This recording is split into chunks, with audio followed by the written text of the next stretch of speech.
ప్రత్యేకంగా అక్బరుద్దీన్ ఓవైసీకి ప్రత్యేకంగా ధన్యవాదాలు. మా హిందువులని ఎంత హీనంగా మాట్లాడుతావు అంత హీనంగా మాట్లాడు.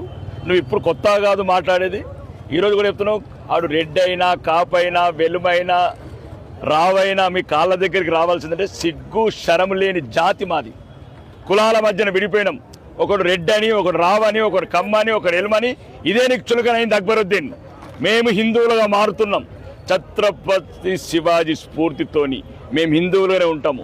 నీళ్ళ ఇంకా తిడుతూ ఉండు హిందువులు, చీము నెత్తురు లేని రక్తం లేని జాతికి నీలాంటి తిట్లే. నువ్వేమంటున్నావు? మేం పాములమా? పాములైతే 3 కోట్లు ఉన్నాడు, 24 కోట్లు అయినరా? 6,000 మసీదులు, 6 లక్షల మసీదులు అయినాయా? మీరా పాములు మేమా? పాములు మీరు కాబట్టే పాకిస్తాన్లో మా హిందువులను చంపిర్రు, బంగ్లాదేశ్లో మా హిందువులు చంపిర్రు, పాములై కరిచిర్రు. మేమిడ ప్రేమతోని మీ జాతిని ఎదగనిచ్చినాం. 6,000 మసీదుని 6 లక్షల మసీదులు చేయనిచ్చినాం. 3 కోట్లున్న ముస్లింస్ 24 కోట్ల మంది అయినరు. మేము ప్రేమించకపోతే మీరెందుకుంటారు? కాబట్టి నువ్వు నీ గుణము మార్చుకోలేదు. ఎప్పుడు హిందువులకు శత్రువులే మీరు. ఓవైసీ బ్రదర్స్ అంటేనే హిందువులకు బద్ధ శత్రువులు. ఈ బుద్ధి జ్ఞానం మా హిందువులకు రావాలి. నువ్వేమంటున్నావు? కల్మ చదవటోడే మీ వాడు అన్నప్పుడు ఈ కల్మ చదని విధవలకు తెలాల మేము ఒక్కటి కావాలని.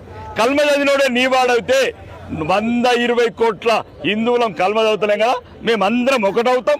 దానికి సరైన సమాధానం చెప్తాం.